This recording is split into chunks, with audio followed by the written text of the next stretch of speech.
Hello students. तो आज के क्लास में हम आप सबों को कक्षा 10 के एनसीईआरटी गणित के जो एक्सरसाइज 8.2 है उसमें जो 1 नंबर का 5वां प्रश्न है उसको हल करके समझाने का प्रयास करते हैं। तो चलिए देखते हैं कि प्रश्न क्या है। प्रश्न है 5 cos square 60 degree plus 4 sec square 30 degree minus 10 square 45 degree बट्टे sine square 30 degree plus cos square 30 degree. यहाँ पर जो आप 5 देख रहे हैं पीछे में ये गुना के रूप में है, ये 4 भी गुना के रूप में है। तो सर्वप्रथम आपको जैसे कॉस 60 डिग्री का मान, सेक 30 डिग्री का मान, टेन 45 डिग्री का मान, साइन 30 डिग्री का मान, कॉस 30 डिग्री का मान, ये आपको मालूम होना चाहिए। तो हमने पिछले वीडियो में मान किस प्रकार से याद किया जा सकता है बताए हैं। आप लोग उस वीडियो को यदि नहीं देखे हैं तो जा कर के देख लेना है, क्योंकि मान जो है परीक्षा के दृष्टिकोण से भी बहुत महत्वपूर्ण है। यदि आपको मान याद है तो 3, 4, 5 मार्क का ऑब्जेक्टिव तो आप वैसे ही बना सकते हैं। इसलिए आप लोग सर्वप्रथम इस मान को याद कर लीजिए। यदि ये मान आप लोगों को याद नहीं है तब प्रश्नों को समझना और हल करना बहुत मुश्किल हो जाएगा, अन्यथा बहुत आसान है। चलिए तो अब हम इसके मानों को लिखते हैं। 5 पीछे में है, गुना के रूप में है, तो इसको हम लिखेंगे 5 गुना कॉस 60 डिग्री का मान हो जाता है आपको 1/2, वर्ग है तो वर्ग दे देते हैं, प्लस फिर 4 गुना सेक 30 डिग्री का मान होता है 2/√3, वर्ग है तो वर्ग, माइनस 10 45 डिग्री का मान 1, वर्ग है इस पर तो क्या करना है, वर्ग दे देना है। साइन 30 डिग्री का मान होता है 1/2, 1/2, वर्ग है यहाँ तो यहाँ भी आपको वर्ग दे देना है, प्लस कॉस 30 डिग्री का मान होता है √3/2, वर्ग है यहाँ पे तो यहाँ भी आप क्या कीजिए, वर्ग दे दीजिए। अब हमने प्रश्न के अनुसार जो मान है उसे लिख लिए हैं। अब इसको जो हल करोगे आप तो 5 गुना 1 का वर्ग होता है 1 गुना 1 बराबर 1, 2 का वर्ग 2 गुना 2 बराबर 4, प्लस 4 गुने 2 का वर्ग 2 गुने 2 4, √3 का वर्ग।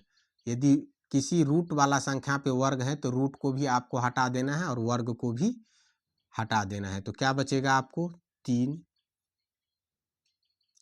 4/3 माइनस 1 का वर्ग क्या हो जाएगा 1 बट्टे 1 का वर्ग फिर 1, 2 का वर्ग 2 गुना 2 4, प्लस √3 का वर्ग होता है 3 और 2 का वर्ग 2 गुना 2 4।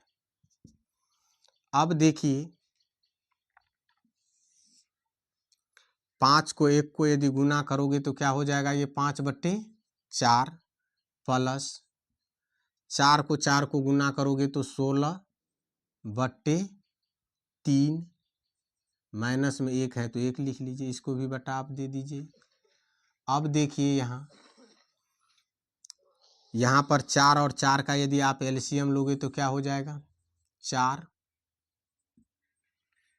यदि हर समान है तो अंश जुड़ जाएगा तो 1 प्लस क्या हो जाएगा 3। इसमें यदि आप एलसीएम लेते हो तो क्या आएगा एलसीएम 12। तो 4 कान को कै बार पढ़ोगे तो 12 होगा 3 बार। उस 3 को 5 को गुना कर लीजिए तो 5 तिया 15, प्लस 3 से यदि भाग दोगे 4 में तो 3 चौके 12, 16 चौके 64, माइनस 1 से यदि आप 12 में भाग दे रहे हो तो भागफल 12 होगा। 12 को 1 को यदि आप गुना करोगे तो क्या होगा, ये 12/3, 1 4 बट्टे क्या हो गए 4। अब यहाँ पर देखिए इन दोनों को आप जोड़ दीजिए, जोड़ दोगे तो कितना होगा, जोड़ दोगे तो हो जाएगा आपको 5 4 9 6 1 7, यानी कि ये हो जाएगा 79, माइनस में 12 है तो 12 बट्टे हो गए 12/4/4 आप लिख सकते हैं। अब देखिए इसको घटा लीजिए तो 7 और ये बचेगा 6/12 अब बट्टे क्या हो गए 4/4। अब 4 गो बटा है तो पलट जाएगा, पहले वाला बटा तो सेम रहेगा 67/12 गुने 4/4 कैंसिल कर दीजिए तो क्या बचा 67/12। तो इस प्रकार से हमें इस प्रश्न का हल, इस प्रकार हमें आंसर प्राप्त हो जाता है। तो मुश्किल नहीं है ये प्रश्न, आपको केवल मान याद रहना चाहिए। देखिए ये तो आपके बुक में प्रश्न दिया हुआ है, हमने क्या किए कि इस सब का मान यहाँ पर लिख लिए हैं।